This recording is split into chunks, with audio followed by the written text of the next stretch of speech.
वर्धा जिल्ह्यात उन्हाचा पारा दिवसेंदिवस वाढत असून संभाव्य उष्माघाताचा धोका लक्षात घेता जिल्हा आरोग्य विभाग पूर्णपणे सज्ज झालाय। जिल्ह्यातील 33 प्राथमिक आरोग्य केंद्रासह जिल्हा रुग्णालय, उपजिल्हा रुग्णालय आणि ग्रामीण रुग्णालयांमध्ये उष्माघाताच्या रुग्णांवर तातडीने उपचार करण्यासाठी विशेष व्यवस्था करण्यात आली आहे। नागरिकांनी वाढत्या उन्हात स्वतःची काळजी घ्यावी असे आवाहन जिल्हा आरोग्य अधिकारी डॉक्टर स्वप्नील बेले यांनी केले आहे।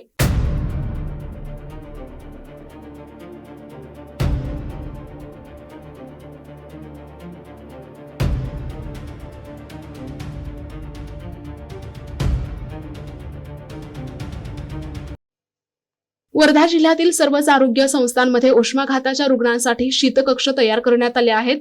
या कक्षांमध्ये थंड हवा आणि उपचारासाठी लागणारी आवश्यक औषधे आणि साहित्याची उपलब्धता करून देण्यात आली असून उन्हात कष्टाची कामे करणारे मजूर, वृद्ध व्यक्ती, लहान मुले, गर्भवती महिला आणि स्थूल व्यक्तींना उष्माघाताचा त्रास होण्याची शक्यता अधिक असल्याने आरोग्य यंत्रणेला सतर्क राहण्याचे आदेश देण्यात आलेत।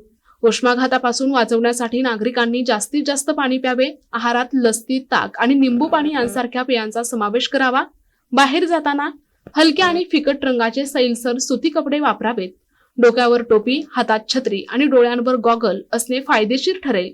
विशेषतः दुपारच्या कडाक्याच्या उन्हात विनाकारण बाहेर पडणे टाळावे अशा सूचना आरोग्य विभागातर्फे देण्यात आल्या। प्रशासनाने सर्व तयारी केली असली तरी नागरिकांचा सहभाग आणि खबरदारी उष्माघाताला रोखण्यासाठी अत्यंत महत्त्वाची ठरणार आहे। मध्ये उष्णतेची लाट आहे आणि आपला रेड अलर्ट मध्ये पण आहे, काल पण होता आणि आज पण आहे। तर या अनुषंगाने जे नेहमी आपण सांगतोय वर्धेमध्ये नेहमीच राहतं, पण यावर्षी थोडं लवकरच ही लाट आलेली दिसते। तर आपण जो आपला प्रवास आहे 10:30च्या सुमारासपासून तर 4:30 पर्यंत असं मला वाटतं की सध्या टाळावा, बाहेर न निघावं।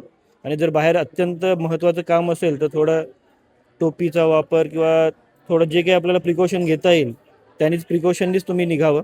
हेल्मेटचा वापर तर सक्तीने करायलाच पाहिजे सर्वांनी जेव्हा बाहेर निघत आहे, परंतु शक्यतो प्रवास टाळायचा आहे। भरपूर पाणी प्यायचं आहे, डिहायड्रेशन होणार नाही। भरपूर पाणी म्हणजे पाणी जर घाम जरी नसेल येत तरी पाणी आपला इव्हॅपोरेट होत असतो। या दृष्टीने मला असं वाटतं की जेवढं तुम्ही पाणी पित होते आता विंटर सीझनपर्यंत त्याच्यापेक्षा जास्त आता पाणी प्यायला पाहिजे तुम्ही लोकांनी, आणि शक्यतो उन्हातला प्रवास टाळावा। आणि सायंकाळी सुद्धा लाटा आता सुरू होणार काही दिवसामध्ये, तर सायंकाळी पण शक्यतो जेवढं होईल आपलं बांधून, डोक्याला बांधून, कानाला बांधून असा प्रवास आपण करायला पाहिजे असं ते मला तरी सुचवायचं आहे। धन्यवाद। आपल्या रुग्णालयांमध्ये, प्रत्येक रुग्णालयांमध्ये, प्राथमिक आरोग्य केंद्रामध्ये आपण एक बेड राखीव ठेवलेला आहे। तिथे आपण कूलरची व्यवस्था करतो आहे। 15 तारखेपासून आपल्याकडे कूलर लागतील तिथे, आणि शीत कक्षाची व्यवस्था आपण दरवर्षीप्रमाणे यावर्षी सुद्धा करतो आहे। लहान मुलांनी आणि वयस्करांनी विशेष काळजी घेणं गरजेचं आहे, कारण की पाणीचं सेवन लहान मुलं जनरली करत नाही। वयस्कर जे आहेत ते पण थोडं घरात राहतात, कमी फिरतात, त्यांना वाटतं की आपण घरीच आहोत, परंतु पाण्याचं सेवन हे अत्यंत करणं गरजेचं आहे।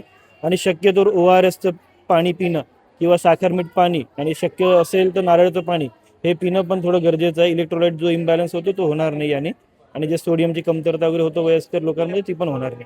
तर साखर मीठ पाणी हे पण एक प्यायला मी एक आवाहन करतो। प्रतिनिधी जावेद खान, NTV न्यूज मराठी, वर्धा।